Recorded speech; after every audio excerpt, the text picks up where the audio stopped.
Monseigneur Podro DMK et de l'urgence républicaine UR.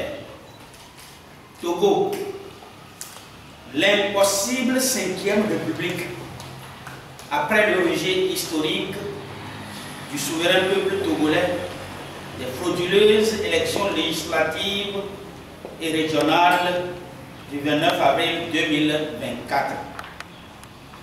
Mesdames, Messieurs les journalistes, chères militantes, militants, sympathisantes et sympathisants de la DMK et l'UR, vaillants et souverains peuples togolais, chers combattantes, combattants de la liberté au Togo et dans le monde. La voix du peuple, c'est la voix de Dieu. Qui prétend gouverner doit être à l'écoute de son peuple.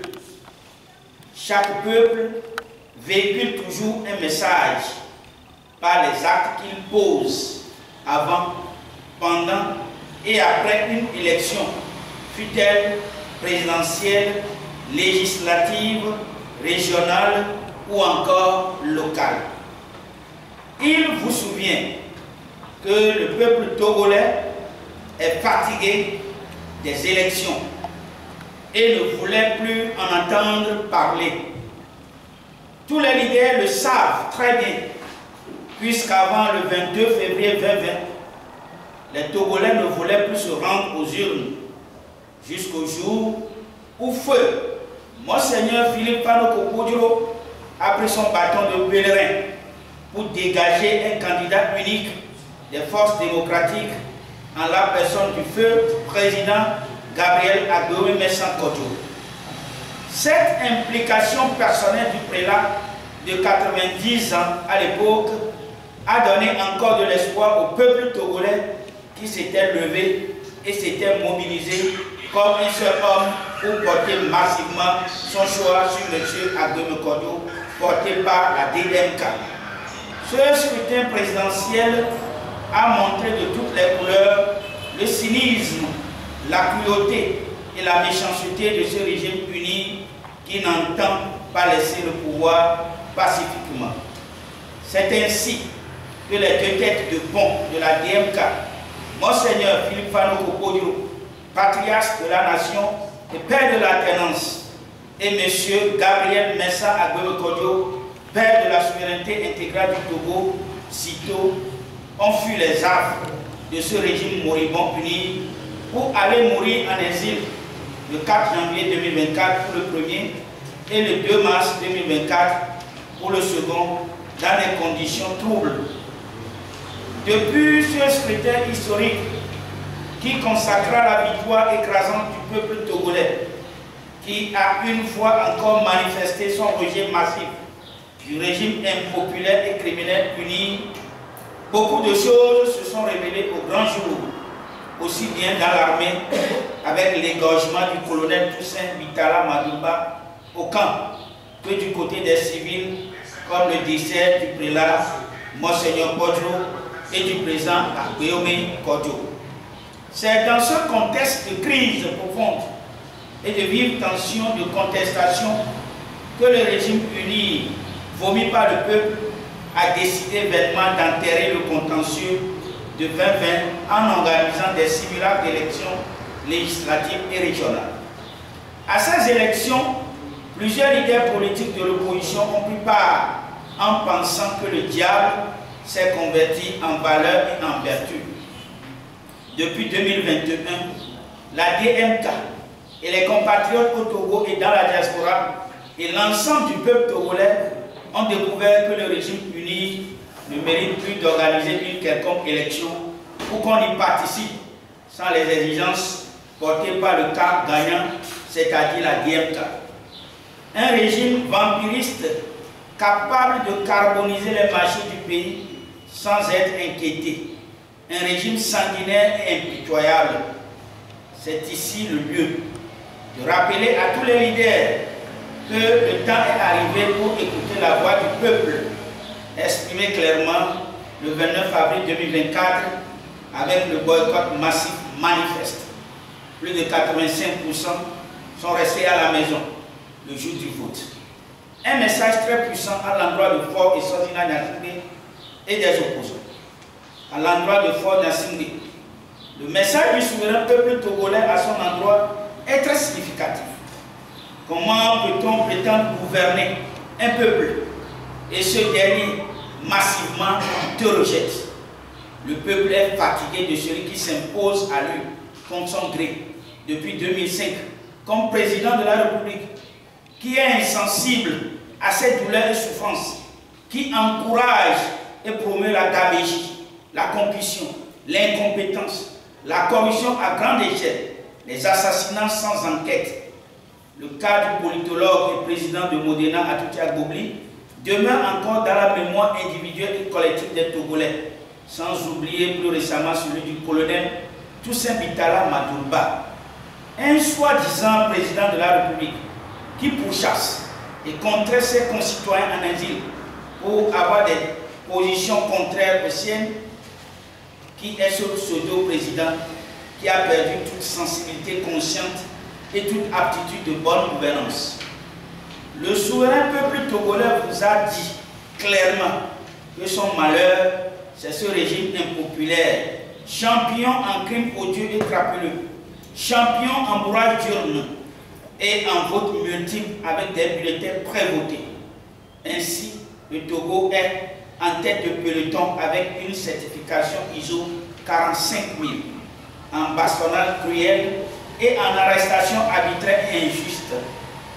Le souverain peuple togolais vient de vous rappeler cruellement que votre page est définitivement tournée depuis le 22 février 2020, quoi que vous fassiez, et que les jours devant nous scelleront la fin de l'incurie et de l'escroquerie politique sur la terre de nos aïeux. Aux opposants, il faut que les leaders de l'opposition prennent conscience et cherchent à comprendre le peuple togolais et discerner ses attentes et ses aspirations profondes. Nous devons éviter l'arrogance et faire preuve d'humilité, car le peuple togolais nous connaît tous et c'est ceux qui portent ses doléances et ses problèmes dans le cœur.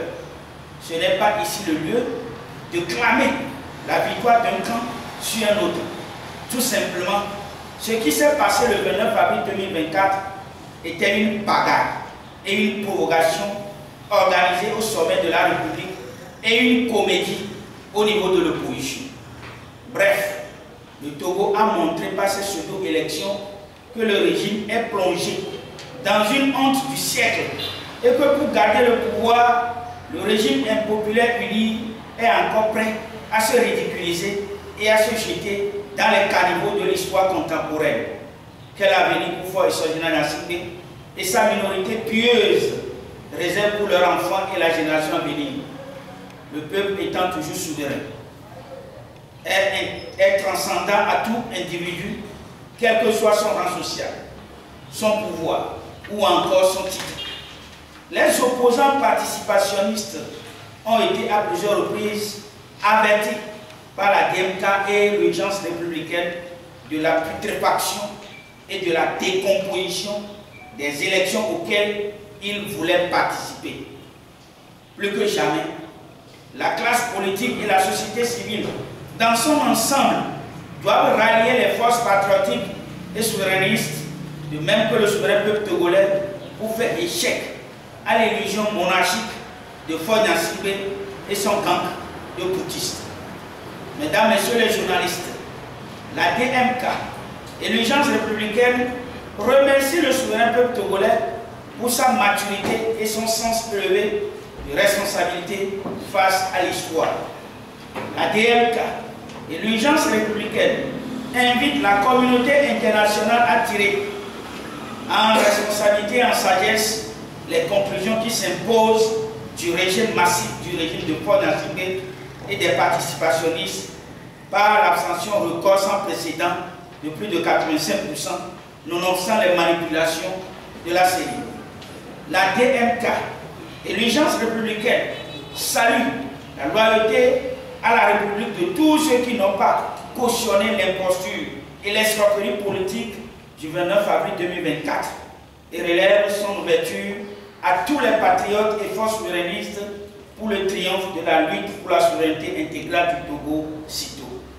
Mesdames, Messieurs les journalistes, imbus du pouvoir et de ses multiples jouissances et se croyant tout permis, Faure Eswazina Gnassingbé et sa minorité pieuse, par peur du lendemain pour des actes de crime que certains ont commis et ayant peur de la justice d'après leur règne, décident unilatéralement de s'éterniser au pouvoir en ordonnant aux députés dont le mandat était arrivé à terme le 31 décembre 2023 de voter le changement de la Constitution contre les dispositions légales violant pour ainsi dire les articles 52, 59 et 144 de la Constitution qui définissent les conditions de changement de la Constitution togolaise.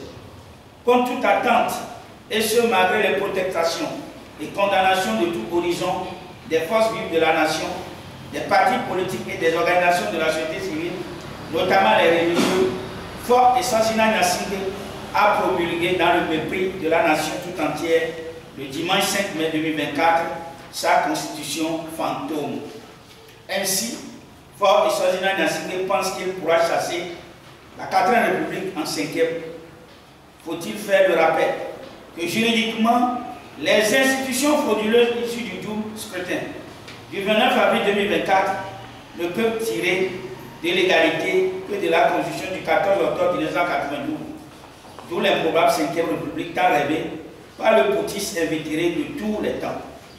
Cet acte de sabotage et de haute trahison de Faure Eswazina Gnassingbé confirme les prédictions du 22 septembre 1946 qui estime que l'héritier du dictateur aura un mauvais songe qui va l'emporter. Ce mauvais songe consiste à tenter de rester au pouvoir ad vitam. La DMK et l'urgence républicaine, de même que les patriotes de tout horizon, les amis du Togo et les panafricanistes, rappellent à Faure Eswazina Gnassingbé que cette modification de la Constitution promulguée est un acte anticonstitutionnel qui viole la Constitution du 14 octobre 1992, de même que le droit international, notamment les articles 1er et 2 des sections 1 et 2 du protocole A SP1 12 01 de la CEDEAO sur la démocratie et la bonne gouvernance additionnelle au protocole relatif aux mécanismes de prévention, de règlement et de gestion des conflits, tout comme l'article 23 de la Charte africaine de la démocratie, des élections et de la gouvernance de l'Union africaine. Face à la présente déclaration de guerre de Faure Gnassingbé et son gang au souverain peuple togolais, la DMK et l'urgence républicaine, de même que les patriotes de tout horizon, les amis du Togo et les panafricanistes prennent à témoin la communauté internationale dans son ensemble, notamment la CEDEAO, l'Union africaine et l'ONU. La DMK et l'urgence républicaine lancent un vibrant appel à la mobilisation générale sans précédent aux forces vives de la nation, aux forces de défense et de sécurité et à l'ensemble de la classe politique et de la société civile pour définitivement libérer ensemble dans un élan patriotique et républicain la terre de nos aïeux des serres des forces prédatrices coalisées. Il va de l'intérêt supérieur de la nation et les dispositions de l'article 150 de la Constitution du 14 octobre 1992 nous le commandent. Le souverain peuple togolais doit répondre sans état d'âme. Cette déclaration de guerre ne restera pas sans réponse, car Faure Eswazina Gnassingbé lui-même a rassemblé tous les ingrédients nécessaires pour quitter le pouvoir, tel qu'il le veut lui-même. En aucun cas, nul ne peut, en dehors du souverain peuple togolais, sauter le verrou de l'article 59 de la Constitution du 14 octobre 1992. Unir ne voudrait plus subir la débâcle électorale et l'humiliation infligée par feu Gabriel Mensah Ngoné-Kodjo lors du scrutin présidentiel du 22 février 2020 a promulgué le changement de la Constitution avec la complicité d'une Assemblée nationale illégale, d'une Cour constitutionnelle inféodée à ses ordres. Après la saisine officielle du 25 avril 2024 de la Cour constitutionnelle togolaise par la dynamique Monseigneur Bodro et l'urgence républicaine, il est venu le moment pour la DMK et l'urgence républicaine d'interpeller solennellement à la communauté nationale et internationale pour une intervention rapide en vue de l'abrogation pure et simple de la constitution fantôme tendant à instituer illégalement la 5e République de Faure Eswazina Gnassingbé, qui certainement va plonger le Togo dans une incertitude totale.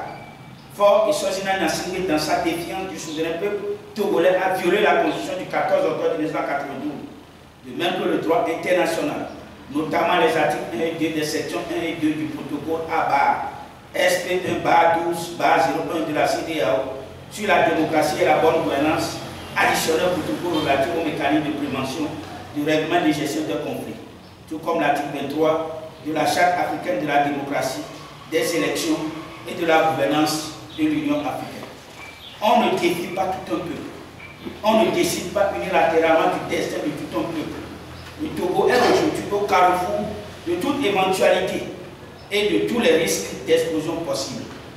La DMK, l'urgence républicaine, demande expressément à Faure Eswazina Gnassingbé d'apprendre des événements survenus dans les autres pays de la sous-région ouest africaine ces derniers temps et de se rendre à l'évidence que le Togo ne restera plus sous le joug de la dictature militaro-clanique néocolonialiste multidécennale.